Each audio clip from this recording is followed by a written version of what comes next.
जून का महीना था। चिलचिलाती धूप में रामलाल अपने मन में बदबदता हुआ जा रहा था।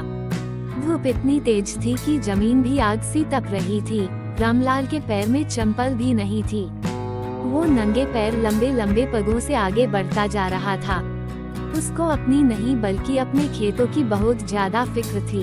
जंगली भुंडों के झुंड खेतों में आते थे और कुछ ही मिनटों में खेत को नहस तहस कर देते थे। रामलाल के खेत में इस साल बहुत ही अच्छी तरबूजे की फसल लगी थी, जिसे देखकर उसकी जान में जान आती थी। उसके पास पैसा नहीं था, लेकिन उसने गांव के ही एक जमींदार से पैसा उधार लिया हुआ था, जिस पर जमींदार का ब्याज बहुत तेजी से बढ़ रहा था। रामलाल मन ही मन में सोच रहा था, इस बार तरबूजे बेचकर जमींदार का सारा कर्ज चुकाऊंगा और इसके बाद अपनी बीबी के लिए एक अच्छी सी साड़ी और अपने लिए एक कुर्ता खरीद लूंगा। बच्चों के पास भी कपड़े नहीं है, उन्हें भी कुछ न कुछ देना पड़ेगा। आगे सर्दी भी आने वाली है, जिसके लिए रजाई और कंबल भी लेना पड़ेगा। वह यही सब अपने मन में बड़बड़ाते हुए खेतों की तरफ जा रहा था। उसे अपने पैरों की फिक्र नहीं थी। आम आदमी तो ऐसी गर्मी में नंगे पैर नहीं चल पाता, लेकिन रामलाल अपने मन में सपने देखता हुआ अपने खेतों की ओर बढ़ता चला जा रहा था। खेत के पास पहुंचते ही रामलाल गदगद हो गया। खेत में बहुत अच्छी तरबूजे की फसल थी। वो हर समय खेत में ही आते जाते रहता था, क्योंकि अगर धोखे से भी भुंड आ गया तो उसका पूरा का पूरा खेत कुछ ही समय में खत्म हो जाएगा और उसके सपने मिट्टी में मिल जाएंगे। इसलिए रामलाल दिन में और रात में पूरा समय खेत में ही गुजारता था। रामलाल की पत्नी भी फूली नहीं समा रही थी, क्योंकि 10 साल बाद उनके खेतों में इतनी अच्छी फसल लगी हुई थी, लेकिन गर्मी बहुत ज्यादा था। जमींदार अक्सर आके रामलाल को धमकी देता रहता था, फसल काट दो और मेरी पाई पाई चुका दो, नहीं तो तुम्हारे लिए अच्छा नहीं होगा। रामलाल ने हाथ जोड़कर कहा, इस साल खेत में फसल अच्छी लगी है साहब, मैं आपका एक एक पैसा चुका दूंगा।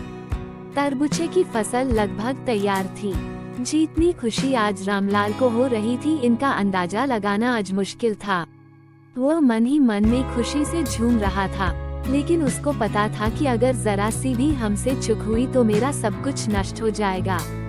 रात में भी वह जरा सी आहट से भी उठ के बैठ जाता, अपने खेत में इधर उधर देखता और आकर फिर से सो जाता। उसकी नींद कभी पूरी नहीं हो पाती थी। उसके सपने में भी खेतों की याद बनी रहती थी। गरीब किसान की कहानी। 3 दिन बाद अब तरबूजे की फसल को कटाई करके शहर भेजने वाला था। रामलाल और उसकी पत्नी बहुत खुश थे। उन्हें पता था कि अब हमारा भी अच्छा समय शुरू होने वाला था। हम सब भी अच्छे कपड़े पहनेंगे, हमारे पास भी रजाई और गुदगुदे गद्दे होंगे, ताकि सर्दी में पूरी रात ठिठुर कर ना गुजारनी पड़े। रामलाल और उसकी पत्नी ने हजारों सपने अपने मन में संजो के बैठे थे, क्योंकि फसल इतनी जो अच्छी थी। रामलाल की फसल देखकर पड़ोसियों को भी जलन हो रही थी। रामलाल ने अपने पूरे खून पसीना लगाकर फसल तैयार की थी।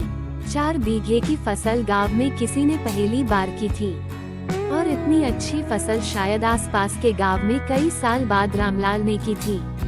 खेत में तरबूजे चमक रहे थे। इस साल तरबूजे की कीमत भी बहुत अच्छा था, इसलिए रामलाल सोच रहा था कि उसका सारा कर्ज चुकता हो जाएगा और बहुत सारे रुपये भी बच जाएंगे। अगले दिन रामलाल सुबह जगा और हालांकि रात वह सो नहीं पाया था।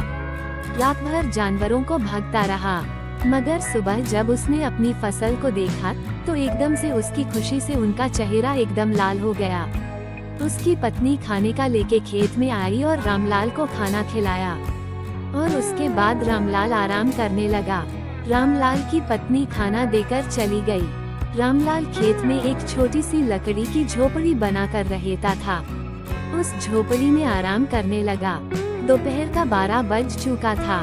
रामलाल भी उठ कर इधर उधर देख रहा था, क्योंकि दोपहर में जंगली भुंडों का खतरा ज्यादा बना रहता था। चारों तरफ धूप के कारण सन सन की आवाज आ रही थी।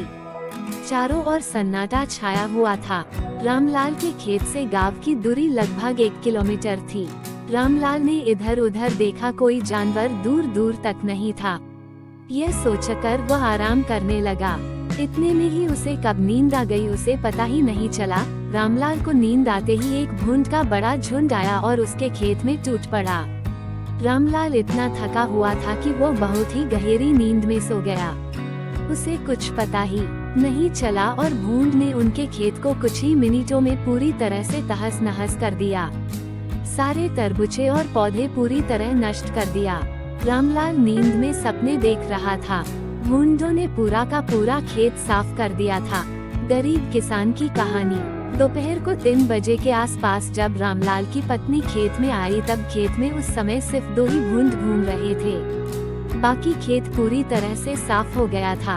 उसमें एक भी तरबूजा नहीं बचा था। रामलाल की पत्नी दौड़ती हुई गई जहां रामलाल सोया हुआ था। उसने रामलाल को जगाया और जब रामलाल उठकर अपने खेत की तरफ देखा तो उसका पूरा रंग ही उड़ गया। वो वहीं पर अपना माथा पटकने लगा। उसके सारे सपने बस थोड़ी ही देर में चकनाचूर हो गए। अब वो सोच रहा था जमींदार का कर्ज कैसे चुकाऊंगा। रामलाल की पत्नी बेहोश होकर वहीं ही गिर गई। रामलाल को भी होश नहीं था। उनको भारी आघात लगा हुआ था।